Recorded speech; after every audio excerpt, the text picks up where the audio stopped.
പുതുവർഷത്തെ വരവേൽക്കാനായിട്ട് ഒരുങ്ങിയിരിക്കുന്ന നിങ്ങൾക്ക് ഒരു പുതിയ വിഭവമായിട്ടാണ് ഞാൻ ഇന്ന് എത്തിയിരിക്കുന്നത്. ഞാൻ മാത്രമല്ല, എന്റെ കൂടെ വ്യത്യസ്തമായ വിഭവങ്ങൾ ഉണ്ടാക്കുന്ന 2 ഫാമിലി മെമ്പേഴ്സും കൂടെ ഉണ്ട്. അടൂരുള്ള പുല്ലാനിവിള ഫാമിലിയിലെ 2 മെമ്പേഴ്സാണ്. നമുക്ക് അവരോട് തന്നെ അവരുടെ പേരും വിവരങ്ങളും ഒക്കെ ചോദിക്കാം.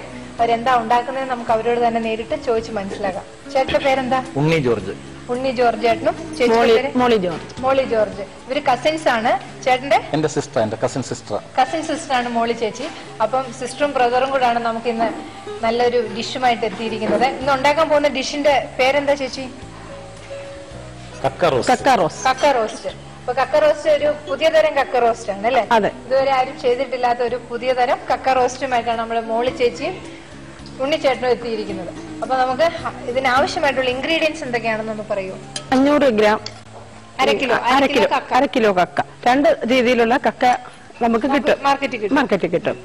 അതില് രണ്ട് രീതിയിലുള്ള കക്ക എന്താണെന്ന് പറയും. ഒന്ന് ബോയിൽ ചെയ്തത്, ബോയിൽ ചെയ്യാത്തത്. നമ്മളത് നന്നായിട്ട് ക്ലീൻ ചെയ്തെടുത്ത് ബോയിൽ ചെയ്ത് മേടിച്ചതാണ്. ഓക്കെ. അപ്പൊ നമ്മള് 2 തരം കക്കയാണ് നമുക്ക് മാർക്കറ്റിൽ കിട്ടുന്നത്. ബോയിൽ ചെയ്തതും കിട്ടും, ബോയിൽ ചെയ്യാതെ ആണെങ്കിൽ അതിന്റെ അകത്തെ ഒരു തോടായിട്ട് വരാം. നമ്മളത് പൊട്ടിച്ച് അത് പിന്നെ ക്ലീൻ ചെയ്തെടുക്കണം, നന്നായിട്ട് ക്ലീൻ ചെയ്തെടുക്കണം. അപ്പം കക്ക റോസ്റ്റ് അല്ലേ ഉണ്ടാക്കാൻ പോകും. അപ്പൊ നമുക്ക് അതിൽ ആവശ്യമായിട്ടുള്ള ബാക്കി ഇൻഗ്രീഡിയൻസ് എന്തൊക്കെയാണ്? മുളക് പൊടിയുണ്ട്, മല്ലിപ്പൊടി, ഇഞ്ചി കൊത്തിയരിഞ്ഞത്, പിന്നെ വെളുത്തുള്ളി, കുരുമുളക് പൊടി, പെപ്പർ പൊടി, പിന്നെ തക്കാളി, ഒരു തക്കാളിയാണോ? 2 തക്കാളി നന്നായിട്ട് ചെറുതായിട്ട് അരിഞ്ഞ തക്കാളി, മഞ്ഞൾപ്പൊടി, പിന്നെ ചെറിയ ഉള്ളി, ഒരു സവാള വേണ്ട, ചെറിയ ഉള്ളിയാണ് ഇതിൽ യൂസ് ചെയ്യുന്നത്. അതാണ് ടേസ്റ്റ്. അതാണ് ചുവന്നുള്ളി അരിഞ്ഞ ചുവന്നുള്ളി, ഒരു 1/2 കിലോ ചുവന്നുള്ളി. അതെ, 1/2 കിലോ ചുവന്ന 200 ഗ്രാം ചുവന്നുള്ളി മതി. അപ്പൊ 1/2 കിലോ കക്കയ്ക്ക് 200 ഗ്രാം ചുവന്നുള്ളി നന്നായിട്ട് ചെറുതായിട്ട് കനം കുറഞ്ഞരിഞ്ഞത് ചുവന്നുള്ളി 200 ഗ്രാം. നമുക്ക് പിന്നെ വേണ്ടത് കറി ലീഫ്, പിന്നെ ആവശ്യമായിട്ടുള്ള വെജിറ്റബിൾസ്. ഇത്രയുമാണ് നമുക്ക് കക്ക റോസ്റ്റ് ഉണ്ടാക്കാൻ ആവശ്യമായിട്ടുള്ള ഇൻഗ്രീഡിയൻസ്. അപ്പൊ നമുക്കത് എങ്ങനെയാ തയ്യാറാക്കുന്നതെന്ന് ചേട്ടനും ചേച്ചിയും കൂടെ കാണിച്ചു തരും. കക്ക ഇറച്ചി ആദ്യമായിട്ട് ഇട്ടിട്ട് അതിന്റെ കൂടെ 1 സ്പൂൺ മുളക് പൊടി, 1 സ്പൂൺ മല്ലിപ്പൊടി, 1 സ്പൂണ് കുരുമുളക് പൊടി, ഇത്രയും ഇതിലിട്ട് ഗരം മസാല പൊടി, 1 സ്പൂൺ മഞ്ഞൾപ്പൊടി ഇടുക. ഇട്ട് ഇതിന് കുറച്ച് വെള്ളം ഒഴിച്ച് ഈ കക്കയുടെ മുകളിൽ നിൽക്കത്തക്ക രീതിയിൽ കുറച്ച് വെള്ളം ഒഴിച്ച് അത് വെള്ളം ഒഴിച്ച് നന്നായിട്ട് വേവിക്കുക. നമ്മൾ ഇതിലേക്ക് ആഡ് ചെയ്ത ഇൻഗ്രീഡിയൻസ് എന്തൊക്കെയാണെന്ന് ചോദിച്ചാൽ മല്ലിപ്പൊടി 1 സ്പൂണ്, മുളക് പൊടി 1 സ്പൂണ്, ഗരം മസാല 1 സ്പൂണ്, കുരുമുളക് പൊടി പൗഡർ അതായത് മഞ്ഞൾപ്പൊടി 1/2 സ്പൂൺ, മഞ്ഞൾപ്പൊടി, ഉപ്പും ഇത്രയും കൂടെ നമ്മൾ ഇതിലേക്ക് കുരുമുളക് പൊടി, പെപ്പർ പൊടിയും കൂടെ ഇതിലേക്ക് ആഡ് ചെയ്തിട്ട് നേരത്തെ വെള്ളം ഒഴിച്ചിട്ട് നന്നായിട്ട് അടച്ചു വെച്ച് ബോയിൽ ചെയ്താണ്. എന്നാലും കുറച്ചുകൂടെ ഒന്ന് ബോയിൽ ചെയ്ത് 1 സ്പൂൺ മുളക് പൊടി, 1 സ്പൂൺ മല്ലിപ്പൊടി, 1 സ്പൂൺ കുരുമുളക് പൊടി, 1 സ്പൂൺ ഗരം മസാല, 1/2 സ്പൂൺ മഞ്ഞൾപ്പൊടി 1/2 സ്പൂൺ, ആവശ്യത്തിന് ഉപ്പ്.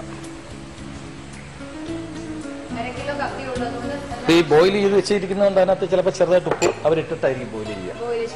അതുകൊണ്ട് അത് കണക്കാക്കി നമ്മൾ ഉപ്പ് നമ്മൾ ഇതിന് കുറച്ച് വെള്ളം ഒഴിച്ച് വേവിക്കണം. മുങ്ങി കിടക്കാൻ വേണ്ടിയിട്ടുള്ള വെള്ളം ഒഴിക്കും. കുറച്ച് വേവിച്ചാൽ മതി. കുറച്ച് വേവിച്ചതാണല്ലോ, ഓൾറെഡി വേവിച്ചാണല്ലോ നമ്മൾ വേവിച്ചിരിക്കുന്നത്.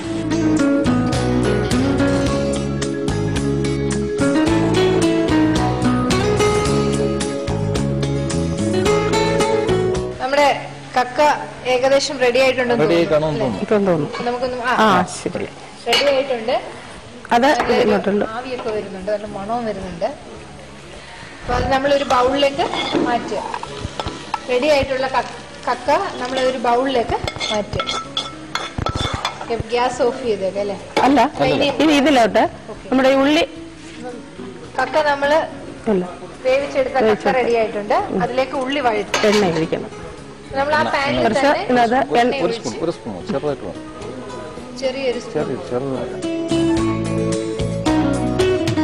എണ്ണ ഒഴിച്ചിട്ട് ചുവന്നുള്ളി, ഇഞ്ചി, വെളുത്തുള്ളി ഇവ എല്ലാം വഴറ്റുക.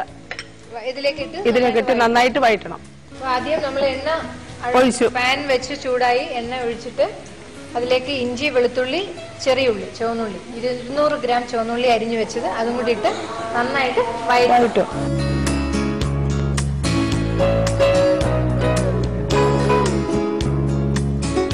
ഇഞ്ചി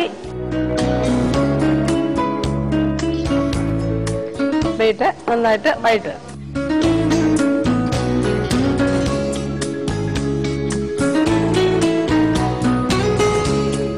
നമ്മളിത് സൺഫ്ലവർ ഓയിലാണോ യൂസ് ചെയ്യുന്നത്?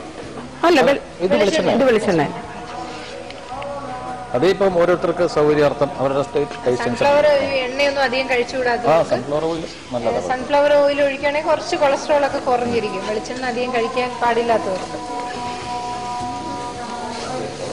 നന്നായിട്ട് വഴറ്റുക അല്ലേ? നമ്മൾ അധികം എണ്ണ ചേർക്കാതാണ് ഈ ഉള്ളിയെല്ലാം വഴറ്റിയെടുക്കുന്നത്. അതുകൊണ്ട് കരിഞ്ഞു പോകാതെ പ്രത്യേകം ശ്രദ്ധിക്കണം.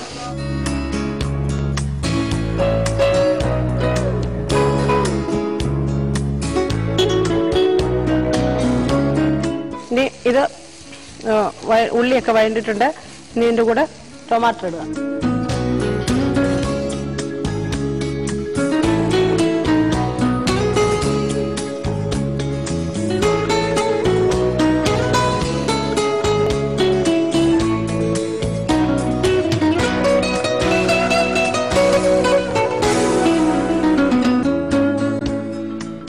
നല്ലൊരു കളറായിട്ടുണ്ട്.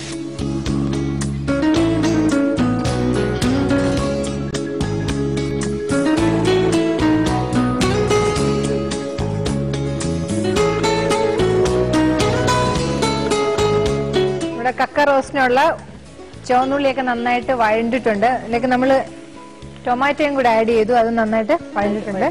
അപ്പൊ ഇതിലേക്ക് നമ്മൾ ഇനി എന്താ ആഡ് ചെയ്യുന്നത്? വേവിച്ച് വെച്ചിരിക്കുന്ന കക്ക നന്നായിട്ട് അതിന്റെ മസാലയൊക്കെ ചേർത്ത് നമ്മൾ വേവിച്ച് വെച്ചിരിക്കുന്ന കക്ക നമുക്ക് അതിലേക്ക് ചേർക്കാം.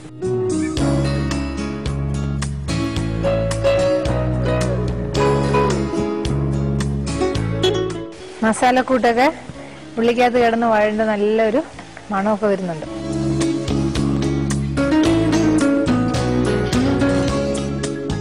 ഇനി ഇതിന്റെ കൂട്ടിലേക്ക് കുറച്ച് കറിവേപ്പില കറി ലീഫും കൂടെ നമ്മൾ ഇതിലേക്ക് ആഡ് ചെയ്യാം. വെളുത്തുള്ളിയൊക്കെ നമ്മൾ കുറെ നല്ലതായിട്ട് വെളുത്തുള്ളിയൊക്കെ ആഡ് ചെയ്യുമെന്ന് തോന്നുന്നില്ലേ? കക്ക ആയതുകൊണ്ട് ഗ്യാസിന്റെ പ്രോബ്ലം ഒന്നും ഉണ്ടാവാതിരിക്കാൻ വേണ്ടി വെളുത്തുള്ളി, ഇഞ്ചിയൊക്കെ നന്നായിട്ട് ഇതിലേക്ക് ആഡ് ചെയ്യുന്നുണ്ട്. കറി ലീഫ്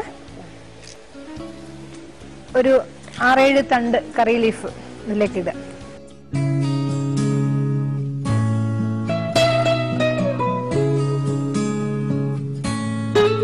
ഒരു നല്ല കളർഫുൾ ആയിട്ടുണ്ട്. തക്കാളിയും കറിവേപ്പിലയും ഒക്കെ കൂടെ കിടന്ന് നല്ലൊരു കളർഫുൾ ആയിട്ടുണ്ട്. കക്ക റോസ്റ്റ് ഏകദേശം ആയിട്ടുണ്ട് അല്ലേ? അപ്പൊ നമുക്കിനി അതൊന്ന് വാങ്ങി ഗാർണിഷ് ചെയ്താൽ മാത്രം മതി. എല്ലാ ഇൻഗ്രീഡിയൻസ് ഒക്കെ ചേർത്ത് നല്ല കഴിക്കാൻ പാകത്തിലായിട്ടുണ്ട്. നമുക്കതൊരു സെർവിങ് പ്ലേറ്റിലേക്ക് മാറ്റാം.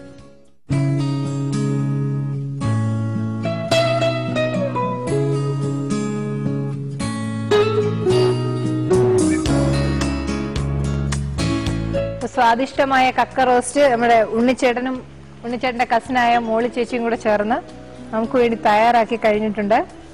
ഞാൻ അതൊന്ന് കഴിച്ചു നോക്കിയിട്ട് ഇതിന്റെ ടേസ്റ്റ് എങ്ങനെയുണ്ടെന്ന് പറയാം. കണ്ടിട്ട് തന്നെ നല്ലൊരു ടേസ്റ്റ്, നല്ല രുചി ഉണ്ടാവുമെന്ന് എനിക്ക് തോന്നുന്നു. നല്ല ഭംഗിയൊക്കെ ഉണ്ട് കാണാൻ തന്നെ. അതൊന്ന് ഗാർണിഷ് ചെയ്ത് വെക്കുകയാണ്.